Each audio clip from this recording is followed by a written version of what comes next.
Welcome once again to Frankly Speaking Canes Football.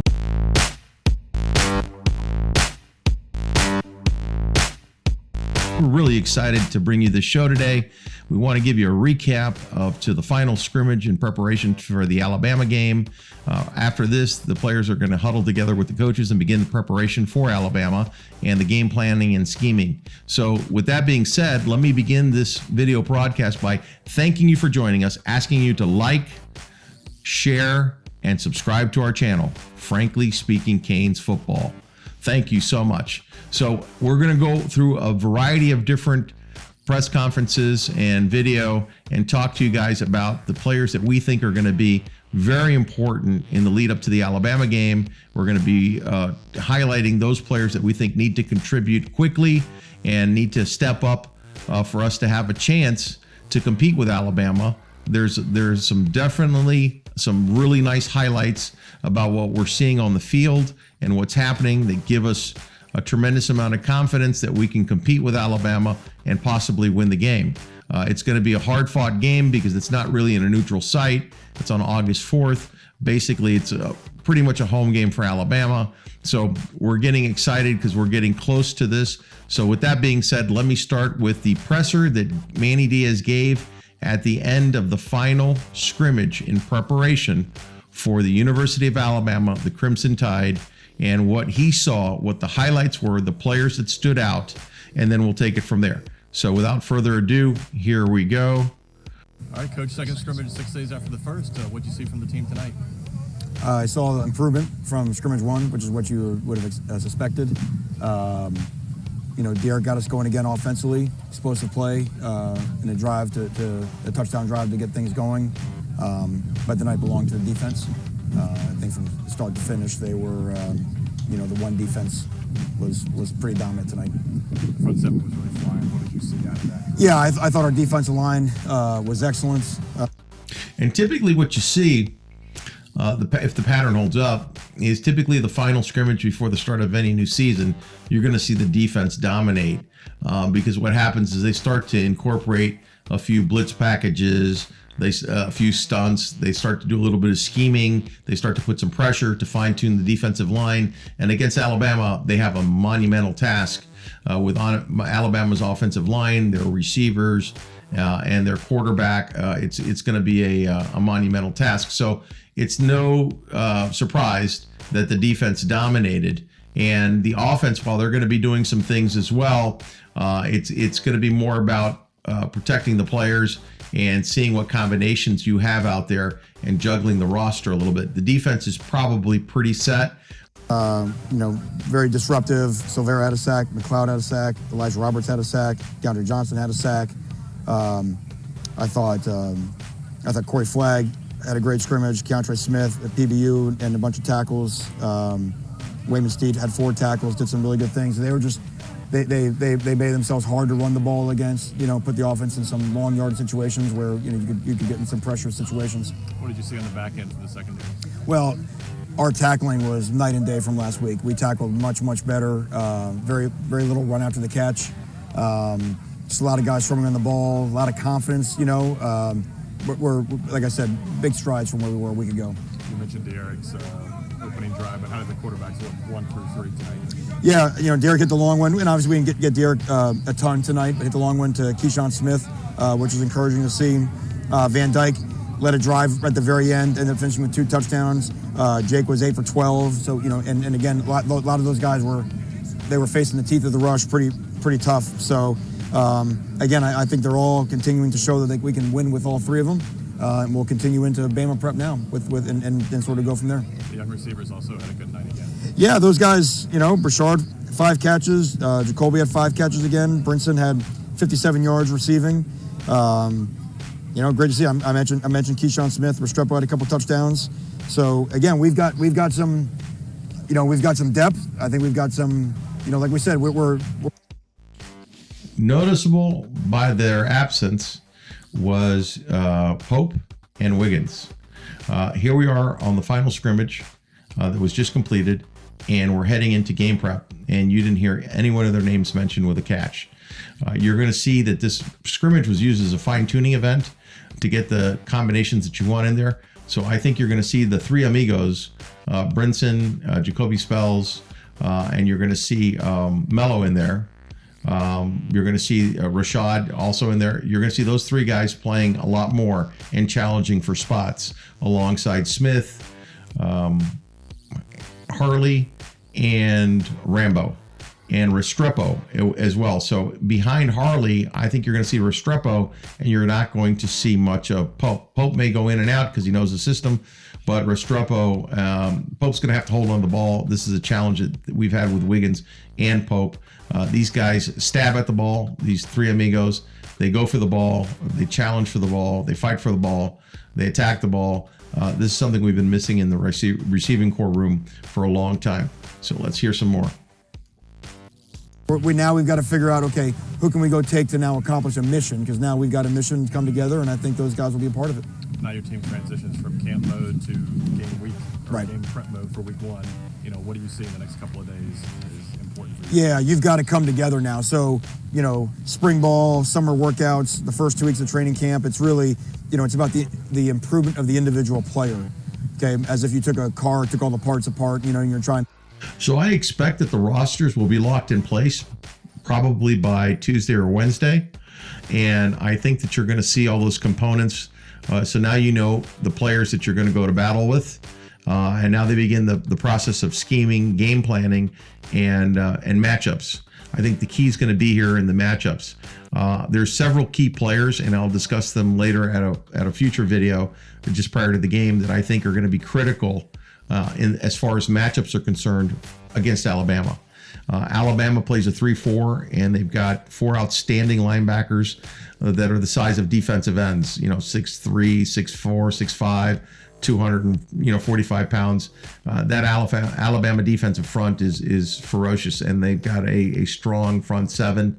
So I think you're going to see that, and they've got two defensive ends that are 285 plus that seal the edges. So it's going to be very important for our O-line. So they're going to have to be some featured players we'll talk about later that are going to have to step up and make a name for themselves in this particular game. So now it's to the books. Now it's to the scheming. Now it's what type of offense are you going to put together to attack their defense. And our defense has got to be an attacking, swarming defense, because we give up a lot as far as weight. Not so much as far as size and length, because we've done a great job as expanding the length on the DBs and the linebackers. So where we're going to have to be very stout is at the linebacker and at the defensive front. Harrison Hunt is going to have to really step up. He's got a lot of potential. Silvera is going to have to play lights out. So anyway, let's listen to what Manny has to say. I'd like you to, if you could, please leave your comments in the comment section below. And let us know your thoughts. Who do you think are going to be the starting three? Who are going to be back up to starting three wide receivers? Who do you think is going to start at running back? We know that Cam Harris will probably get the initial carries, but who's going to be backing him up? Or will it be a heavy dose of Cam Harris with a little bit of Chaney and maybe Knighton coming in to spell a little bit? So let us know what your thoughts are after you hear this video and the conference. Please like, again, and share and subscribe to our channel. And here we go. To get every part to be as good as you can. Now you got to build the machine back together again to go take it on the road. We know we've got a formidable challenge in week one, so we've got to look at our roster, look at the performances in the scrimmage, the individual performances, and say, okay, who can we put in what role to accomplish the mission that we have to accomplish week 1, week 2, week 3, all the way to week 12 to get ourselves in Charlotte. So that's what the coaches will be spending the next 48 hours doing. And like I said, we've got some good work in tonight. I'm excited about where we're at. Now, I got to share with you that his comments excite me, because if Manny Diaz is excited, they now have the horses up front on the offensive line and the defensive line. We've got Silvera's at about 315. Hunt is 285, but he's muscle, lean, former basketball player. The DNs, so DeAndre Johnson's got a lot of experience. So we'll see what happens. But what I want to do now is I want to bring in some comments from wide receiver Smith, who's we're looking at as probable starting receiver alongside Rambo with Harley in the slot. So let's hear what he has to say. I think every time we've been out here, we've seen you running with the ones. Has that been consistent even when the media's not out there? Where was that the first unit? Coach Likens likes to mix it around, so we get reps with pretty much all teams. But do you feel in a good position where you've done enough and improved enough where you can be a starter this year? No, not yet. You know, they haven't named starters yet. We're still competing every day. We got a lot of deep in the depth, so competing every day, but I don't know yet. You obviously have enormous ability. We watch you out there, and it's obvious. But how do you pull it all together this year and start to fulfill the potential that you have as a receiver? Taking what I've learned from last year and bringing it from this year, it got me better. Learning plays more, first of all, and just learning the defense more is helping me a lot. What have you learned about what it's going to take to be? What have you learned the most that's going to be successful and not be on point with be successful this year? Being able to learn at a fast pace, being quick on my feet, quick-minded, thinking faster. I just want to know how you think you've improved. I mean, you had a great spring game. How you've even improved since this fall that you picked up. I believe I improved on my routes more. I got better, I got faster, I got stronger. But there's a lot more I could do to get better. You talk about the three young guys, the three young wide receivers, Romello, Rashard, Jacoby, like, what you got on them? Oh, they fine.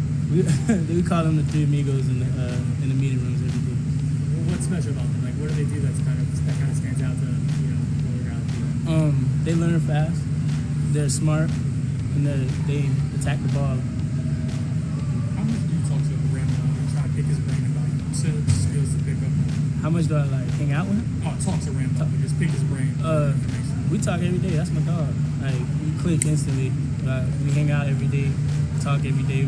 I'm always questioning him about the plays. I always ask him what he got on this, and he always asks me what I got on that. So we help each other get better and better every day. What's been one of the more important tips he's given you since joining the team?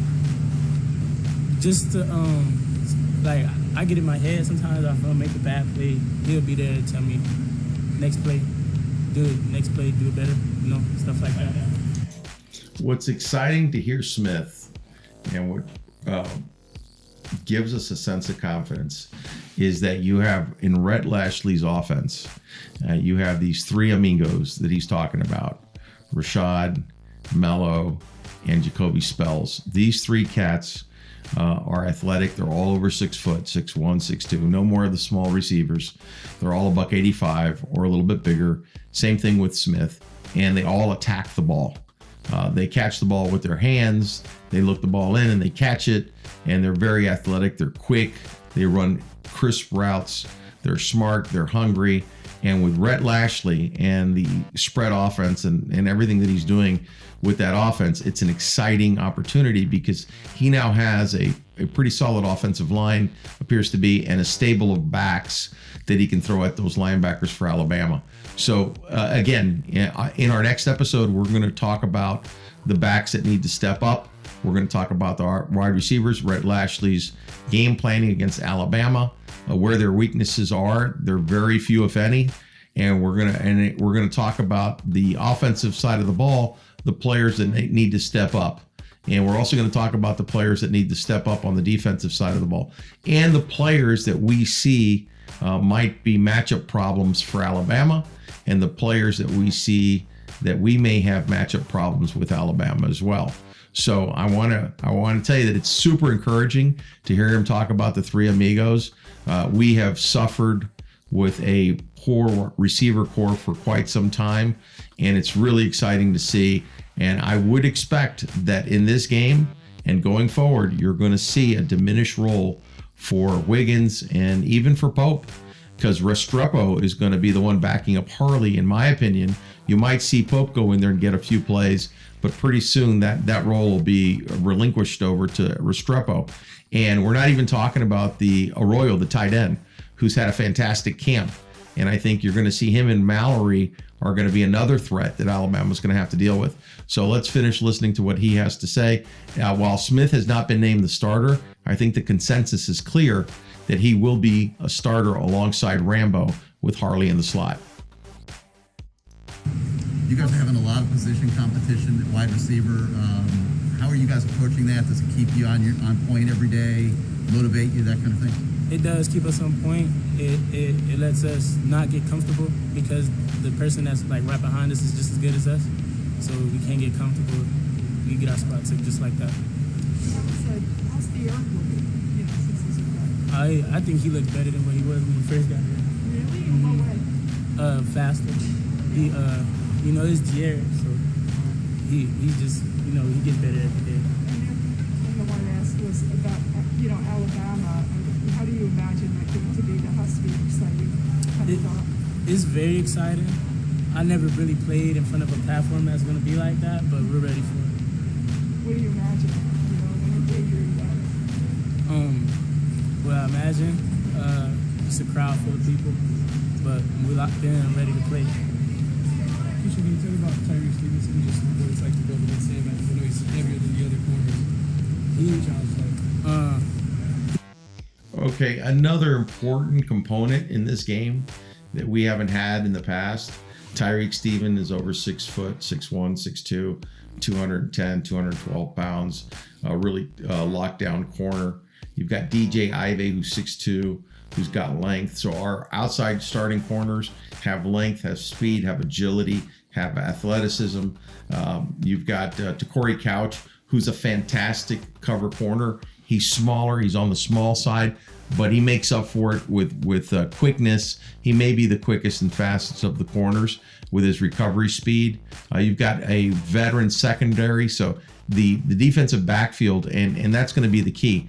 They're going to have to match up against a really highly recruited, highly talented Alabama wide receiver corps. Granted, they're replacing 2 first-round picks that went to the NFL last year. However, they've got some backups which are terrific. So Mechie being one of them, who's going to step up in the starting role. So this is kind of an exciting time for us. So let's see what else he has to say here. He comes down, he's ready to hit. He's good at coverage, and he's patient. Cause he's patient. He said he's bigger than the other ones, so he's not as quick, but he's smarter and patient. You said you do a good job. If you stack when you're going to get faster, is there anybody you have trouble against you stacking? You do it to like DJ Ivey, because he's so long. He's long, tall, so it's kind of hard to get around him sometimes.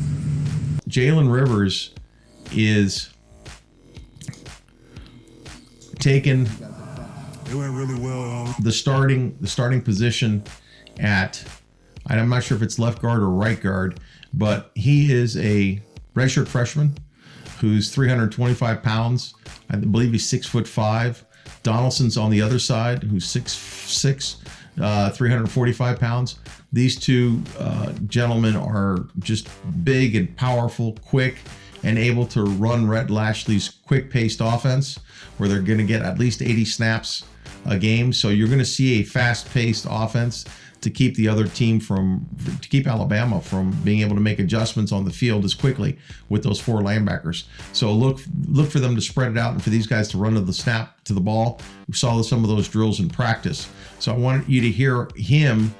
He is a highly regarded 4-star recruit who is has tremendous upside.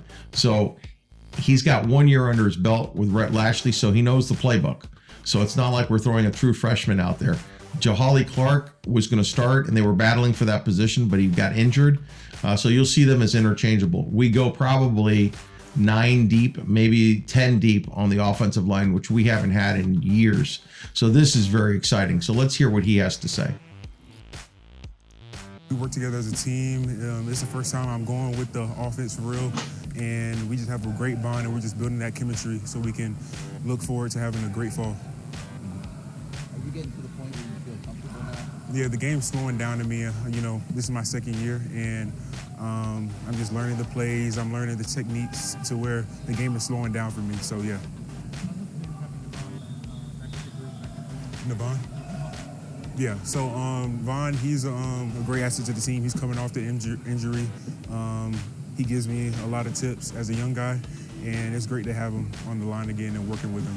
what type of feedback specifically are you having been getting from? Really just playing hard and not dwelling on the past and just continuing to play the next play and really just that, and just keep playing, just keep going. How much different and probably more productive was this offseason for you with it being a normal, COVID, really restrictions in the same way, all that kind of stuff? Yeah, I mean, the COVID restrictions have like dialed down a little bit, but the off season was a great opportunity to get better. This is my first real summer workout, so I feel like I got bigger, stronger, faster, and I'm ready to showcase that.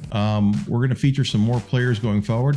I want you to hit the like, subscribe, share button. We're excited. Have a blessed day. Thank you for joining with us and watching these videos. I hope they brought some insight to you, and we'll talk about game planning and scheming in the next videos that are coming up. Thank you so much for subscribing to Frankly Speaking Canes Football. Have a wonderful, wonderful week.